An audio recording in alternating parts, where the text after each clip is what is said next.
روحانی بیماری۔ مولانا جلال الدین رومی رحمۃ اللہ علیہ فرماتے ہیں، حضرت شعیب علیہ السلام کے زمانے میں ایک آدمی اکثر یہ کہتا رہتا تھا کہ مجھ سے بے شمار گناہ اور جرم سرزد ہوتے رہتے ہیں، اللہ کے کرم سے مجھے کچھ نہیں ہوتا۔ حضرت شعیب علیہ السلام نے جب اس کی یہ باتیں سنیں تو فرمانے لگے، ارے بے وقوف، تو صراط مستقیم سے بھٹک گیا ہے۔ تیری مثال اس سیاہ دیگ کی سی ہے جس پر اسی کا رنگ چڑھتا رہتا ہے۔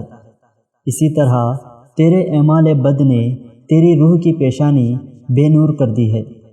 تیرے قلب پر زنگ کی اتنی تہیں چڑھ گئی ہیں کہ تجھے خدا کے بھید دکھائی نہیں دیتے۔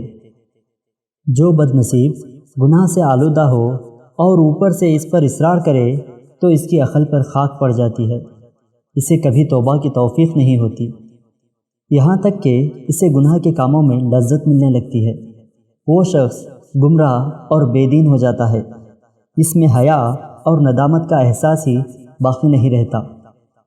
حضرت شعیب علیہ السلام کی یہ باتیں سن کر اس شخص نے کہا، آپ نے صحیح فرمایا، لیکن یہ تو بتائیے کہ اگر اللہ تعالیٰ میرے گناہوں کا مواخذہ کرتا ہے تو اس کی کیا علامت ہے؟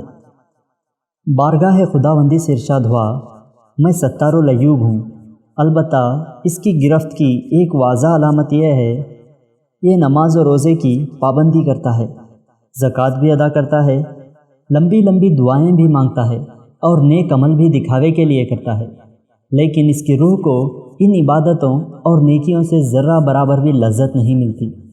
ظاہر میں اس کی عبادت اور نیکیاں خشوع و خضوع سے لبریز ہیں، لیکن باطن میں پاک نہیں۔